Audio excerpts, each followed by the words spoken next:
Think of a space big enough for strangers bonded by blood. The walls are bricks of silence held together by bitter words. That girl over there, whose responsibility? And that boy, some man in the corner, his distant but legal relative. Hidden inside themselves. Brothers, sisters, fathers, mother. Strangers under the same roof, reaching out for the unattainable, words ill-expressed and no room left to breathe, the air so thick with tension. Tread carefully on the stairs, something awful might happen. Tiptoe past the living room, escape is far from simple. Every hour, avoiding eye contact, looking out for number one, hoping this time it'll be someone else's turn. Don't talk about it, the others have problems of their own. It begins with F and ends in Y. Sound familiar? Synonymous with fear and loathing. Yet from the outside, everything's fine to you and me, eavesdropping and comfort. It's just another play for today here in the real world, but remember, what you see isn't always what you get. It's like a chocolate onion. Tastes nice at first, until you begin peeling. You're left with nothing but tears and a sickly feeling. Home is in the head, a friend once said. The only safe haven there is. Thanks very much. A friend told me that I need to read some children's poetry to lighten my style a bit, so I went out and bought a treasury of children's verse as a Christmas present for my little niece, and before wrapping it up I read a few poems and then went off and wrote a rhyming poem about seasonal affective disorder. So it didn't quite have the right intention, but never mind. Another friend gave me a poem that his daughter had written at school, and it came from a workshop exercise by the children's poet Kit Wright. And he has this poem, this exercise, it's kind of like a list poem where you put all your favourite things into an imaginary box.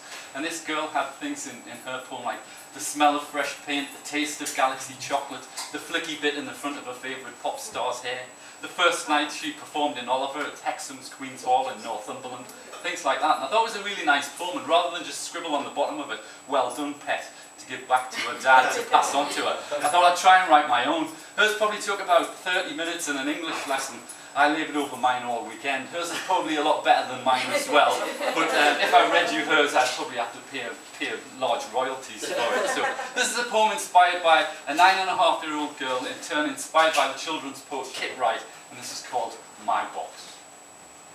In my box I would put a life-size jar of peanut butter, a brilliant poem by a girl called Lydia, a 10-mile wheelie on a mountain bike, and the night Henry Rollins made Glasgow cry.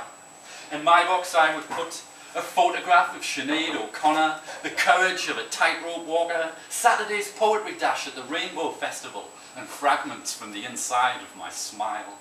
In my box I would put a bus ride through Shotley Bridge, a Mars bar and apple sandwich. Sinead was here on the sleeve of my denim jacket, and the excitement you feel as a fresh verse arrives. My box is made of footprints on thin air, typewriter ribbons and time, sunshine and stormy weather, and poems that don't often rhyme. The lid locks down tight for security. Inside is snow white for purity. All clutter is hidden behind a screen, leaving silent space in which to dream.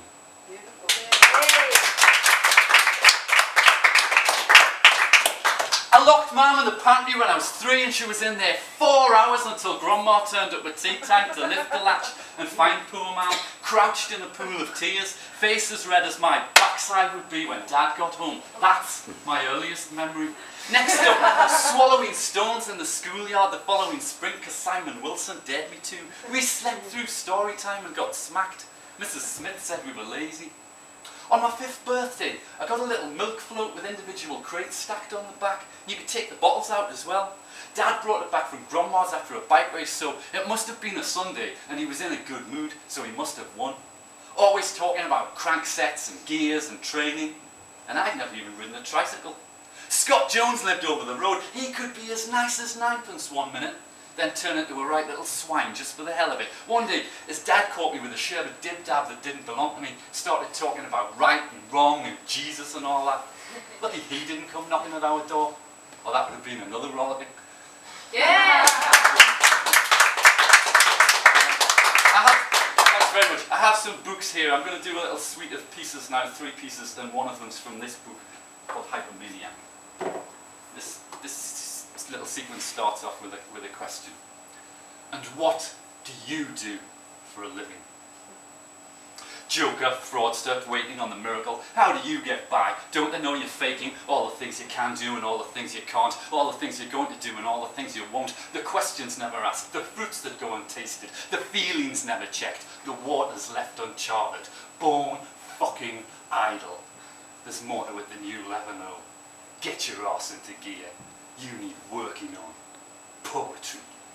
Her stepsister hates her, steals from her room and ruins all her best clothes. Her mother turns a blind eye, what stepfather says goes. She doesn't have any friends at school, they call her the weirdo and make her cry sometimes.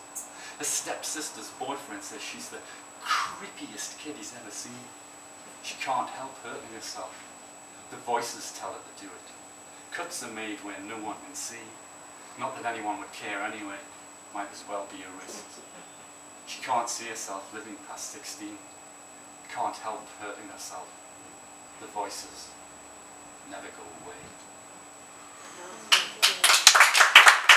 I'm taking it off. Start shopping and flooring the loft, papering the spare room. Cat can swing for all I care. Phone will be off the hook, and don't you dare promise your mother again this weekend. I'm dossing it like a lumpet love. I've had it up to here. Sick of flogging my bollocks off all week, all year. Car, let the weather wash it. Clean underwear. There's no law against it. I'm taking a sickie. Don't give a toss if they don't believe me. Stick the night shift up their arses and bug it double time Sunday. So, shite, if it bothers you that much, you'll have to go out. Mine as well, you know. My bloody mortgage. I'm staying put. 6-pack, Regal king-size TV remote. It's different when you reveal your bonnet in the face like a bulldog chewing a wasp. Aye, that's right. Sort of round to Sandra's. I'll send the kids at tea time. Biggest mistake of my life. Yeah. Thanks very much, very kind. That was quite aggressive, but just to reassure you that I'm not a nasty misogynist at all. I'm going to finish with a little love poem for you, but it's a love poem with a little bit of an edge to it. Ladies, as ever, I'm always on your side, although it might not seem like it from the last poem. I'm always on your side, but gentlemen, listen and learn. Oliver, dearest. So sorry we quarrelled the week before last. Sometimes I feel like jamming my tongue in a door frame. So often my foot goes in my mouth and no one's to blame but me. I know, I'm tired, I'm grouchy, the workload makes me weepy. You go have your knees up with the office boys. I'll visit Melissa. Nothing spoiling, is there? I'm not a big bad scary head, silly Billy. I'm a girl. And it's not like I stabbed you really. Caught me by surprise, just happened to be chopping onions at the time. A couple of stitches in the general and Bob's your mother's brother. Come on over, won't you, Oliver? Give me a ring. You send me a letter. Things will work out fine, I'm sure. Eventually. Probably. Maybe.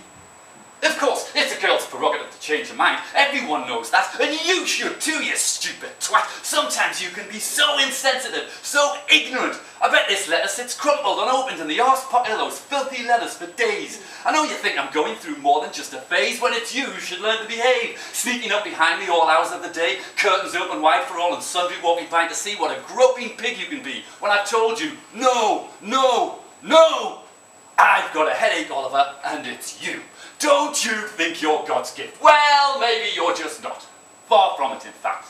In fact, I'm not bloody sorry at all. Naff off back to Leicester for all I care. Move in with your sister, see how you fare. There, said it. Not sorry, not a sausage. Next time, it'll be the meat cleaver, and it won't be your finger. Love you not. Your ex, Rachel. Thanks very much for listening. Enjoy the rest of